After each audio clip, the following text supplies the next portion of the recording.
اب یہاں پہ ایک دعویٰ ہے مجیب الرحمان شامی کی جانب سے، کیونکہ نگران وزیر اعظم کی تقریب حلف برداری کی تقریب میں انہوں نے بھی شرکت کی اور army chief general Asim Munir بھی اس تقریب میں تھے، تو انہوں نے مجیب الرحمان شامی سے سر راہ گفتگو کی اور کہا کہ قوم کو مایوس نہیں ہونے دینا چاہیے، ہمارے صحافی، سیاسی رہنما اور دیگر نامور شخصیات کو چاہیے کہ قوم کو امید دلائیں اور ان کے حوصلے بلند رکھیں۔ Army chief general Asim Munir نے اس بات پر بھی زور دیا کہ پاکستان کے پاس سب کچھ ہے، تمام وسائل موجود ہیں جن کو بروئے کار لاتے ہوئے جلد ہی مشکلات پر قابو پا لیں گے۔ ہمیں اپنے حوصلے بلند رکھتے ہوئے ملک کی ترقی کے لیے ہر ممکن کردار ادا کرنا ہے اور ہماری ترقی آئندہ نسلوں کی ترقی کی ضامن ہوگی۔ ہمیں خوف اور مایوسی پھیلانے والوں کا منفی پروپیگنڈا مسترد کرنا ہے۔ اب ایک جانب تو چیف آف آرمی سٹاف نے یہ بڑی اہم بات کی، لیکن اس تقریب میں اہم چیز یہ ہے کہ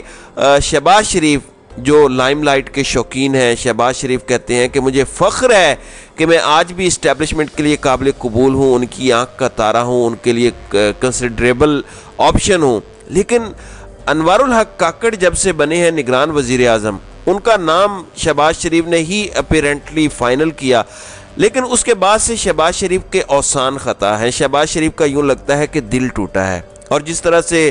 زرداری صاحب کا دل ٹوٹا تھا اور ان کا بلیف ختم ہوا تھا اسٹیبلشمنٹ سے جب انہوں نے استحکام پاکستان پارٹی بنائی اور پھر پی ٹی آئی پارلیمنٹیرین، اور پھر باپ کے لوگ واپس باپ میں چلے گئے جنہوں نے پچھلے سال پیپلز پارٹی میں شمولیت اختیار کی تھی، تو جو دھچکے آصف زرداری کو لگے ہیں، پھر جے یو آئی کو جو دھچکا لگا کہ خیبر پختونخوا کی نگران کابینہ فارغ ہو گئی، وہ دھچکا اب شہباز شریف کو بھی لگا ہے۔ ایک ریالٹی چیک ملا ہے شہباز شریف کو، کیونکہ کورم پورا تھا نگران وزیر اعظم کی تقریب حلف برداری میں۔ نارملی نگران وزیر اعظم کی تقریب حلف برداری اتنی اہم نہیں ہوتی، جبکہ اس کے بالمقابل جو ایک نارمل وزیر اعظم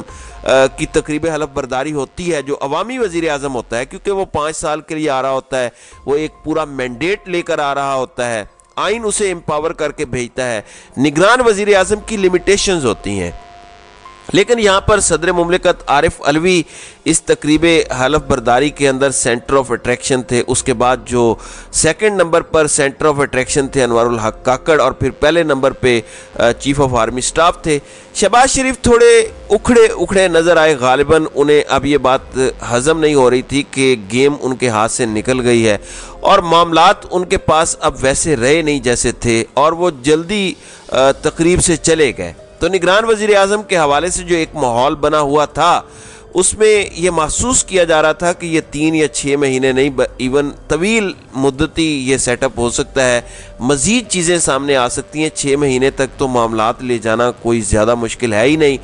4-5 مہینے میں مردم شماری کریں، اعتراضات ہوں، عدالت میں معاملات لے کے جائیں، پھر 3 مہینے کے اندر 90 دن کے اندر اس کے بعد الیکشن کروائیں۔ لیکن امپورٹنٹ چیز یہ ہے کہ پی ڈی ایم کے اوسان خطا ہیں، لیکن سمجھ نہیں آتی، سمجھنے والے سمجھنے سے قاصر ہیں کہ کس طرح سے پی ڈی ایم کے ٹولے کے ہاتھوں سے یہ سب کچھ کروایا گیا۔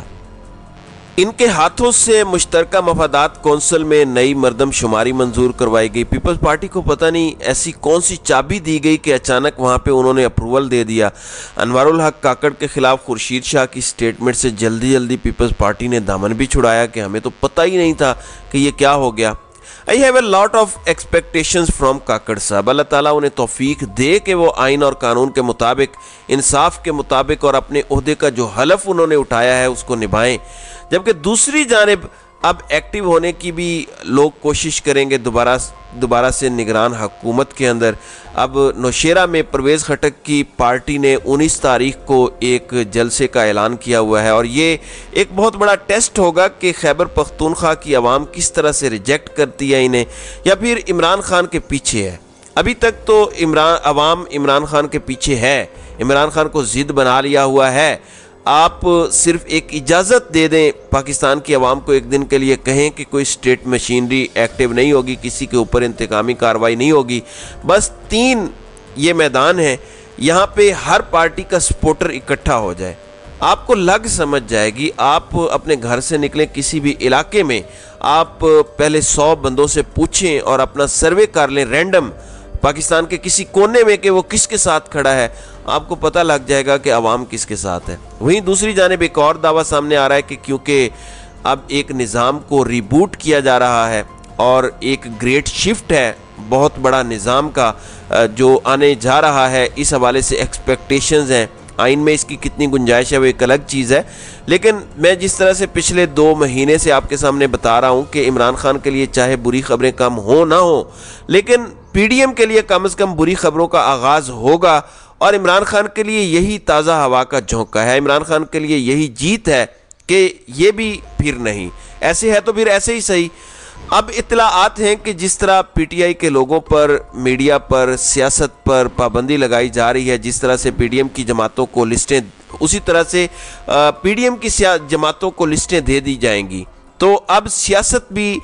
سبجیکٹ ٹو سیکیورٹی کلیئرنس ہو سکتی ہے۔ پی ڈی ایم کو، نون لیگ کو کہا جائے گا کہ یہ آپ کے 6-10 بندے جو ہیں یہ ٹھیک نہیں ہیں، آپ سیاست میں انہیں کھڈے لائن لگائیں، یہ میڈیا پہ نہیں آئیں گے۔ پیپلز پارٹی کو بھی کہا جائے گا کہ آپ کے یہ بندے ٹھیک نہیں ہیں۔ ویسے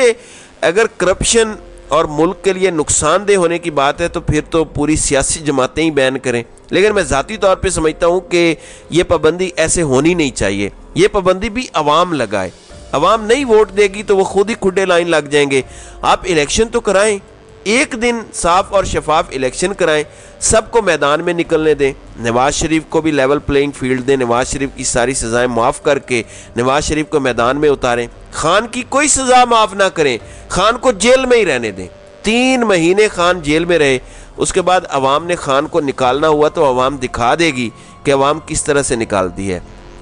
لیکن پی ٹی آئی کی وکٹمائزیشن نہ کریں۔ آپ کو سب پتہ چل جائے گا، آپ کو سب کچھ روز روشن کی طرح عیاں ہو جائے گا۔ تو ڈیڈ لائنز اور لسٹیں پی ڈی ایم کی جماعتوں کو مل سکتی ہیں، اور یہ ان کے لیے ایک بہت بڑا سیٹ بیک ہوگا، اور عمران خان اس سچویشن کو غالباً انجوائے کریں گے۔ تو ناظرین اکرام، آپ کی اس ویڈیو کے حوالے سے کیا رائے ہے؟ آپ اپنی رائے کا اظہار کامنٹ سیکشن میں ضرور کیجیے گا۔